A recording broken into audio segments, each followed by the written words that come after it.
ಬೆಸ್ಕಾಂನ chief engineer Nagaraj ಮನೆ ಮೇಲೆ ದಾಳಿಯಾಗಿದೆ. ಕೆಲ ದಿನಗಳ ಹಿಂದೆ ಲಂಚ ಪಡೆಯುವ ವೇಳೆ ರೆಡ್ ಹ್ಯಾಂಡ್ ಆಗಿ ಸಿಕ್ಕಾಕೊಂಡಿದ್ರು ಈ ಅಧಿಕಾರಿ. ಕಮರ್ಷಿಯಲ್ ಲೈಸೆನ್ಸ್ಗಾಗಿ 7.5 ಲಕ್ಷ ಲಂಚವನ್ನ ಕೇಳಿದ್ರು ನಾಗರಾಜ್ ಅವರು. 7 ಲಕ್ಷ ಲಂಚವನ್ನ ನಾಗರಾಜ್ ಪರವಾಗಿ ಪಡೆದಿದ್ದು ಡ್ರೈವರ್ ಮುರಳೀಕೃಷ್ಣ ಅವರು. ಹಣವನ್ನ ಪಡೆಯುವಾಗಲೇ ರೆಡ್ ಹ್ಯಾಂಡ್ ಆಗಿ ಲಾಕ್ ಮಾಡಿದ್ರು ಲೋಕಾಯುಕ್ತ ಪೊಲೀಸರು. ಬೆಸ್ಕಾಂನ ಚೀಫ್ ಇಂಜಿನಿಯರ್ ನಾಗರಾಜ್ ಮನೆ ಮೇಲೂ ಕೂಡ ದಾಳಿಯಾಗಿರುವಂತಹದ್ದು. ನೋಡಿ, ಲೋಕಾಯುಕ್ತ ಅಧಿಕಾರಿಗಳು ಸುಮ್ಮನೆ ದಾಳಿ ಮಾಡೋದಿಲ್ಲ. ಒಂದು ನಿಖರವಾದಂತಹ ದೂರು ಬಂದಿರಬೇಕು.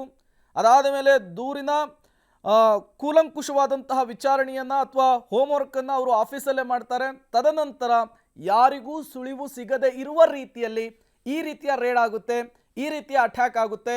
ಈ ಸಂದರ್ಭದಲ್ಲಿ ಅವರ ಮನೆಯಲ್ಲಿರುವಂತಹ ಆಸ್ತಿಯ ಕಡತಗಳಾಗಿರಬಹುದು, ಹಾರ್ಡ್ ಕ್ಯಾಶ್ ಆಗಿರಬಹುದು, ಚಿನ್ನಾಭರಣಗಳಾಗಿರಬಹುದು, ಬೆಳ್ಳಿಯ ವಸ್ತುಗಳಾಗಿರಬಹುದು, ವಜ್ರ ವೈಡೂರ್ಯದ ವಸ್ತುಗಳಾಗಿರಬಹುದು, ಅವುಗಳನ್ನು ತಲಾಶ್ ಮಾಡುವಂತಹ ಕೆಲಸವನ್ನು ಮಾಡ್ತಾರೆ.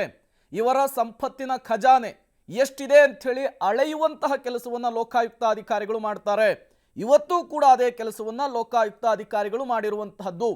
ಬೆಂಗಳೂರು ಸೇರಿದಂತೆ ರಾಜ್ಯದ 30 ಕಡೆಗಳಲ್ಲಿ ಏಕಕಾಲಕ್ಕೆ ಲೋಕಾಯುಕ್ತ ಅಧಿಕಾರಿಗಳು ಮಿಂಚಿನ ಕಾರ್ಯಾಚರಣೆಯನ್ನು ಮಾಡಿದ್ದಾರೆ. ಭ್ರಷ್ಟ ಅಧಿಕಾರಿಗಳಿಗೆ ಈ ಮೂಲಕ ಬೆಳ್ಳಂಬೆಳಗ್ಗೆಯೇ ನಿದ್ದೆಯ ಮಂಪರಿನಲ್ಲಿದ್ದಂತಹ ಅಧಿಕಾರಿಗಳಿಗೆ ಬಿಸಿ ಮುಟ್ಟಿಸುವಂತಹ ಕೆಲಸವನ್ನು ಮಾಡಿದ್ದಾರೆ. ಬೆಸ್ಕಾಂನ ಚೀಫ್ ಇಂಜಿನಿಯರ್ ಸೇರಿ ಹಲವರ ಮನೆ ಮೇಲೆ ರೇಡ್ ಆಗಿದೆ.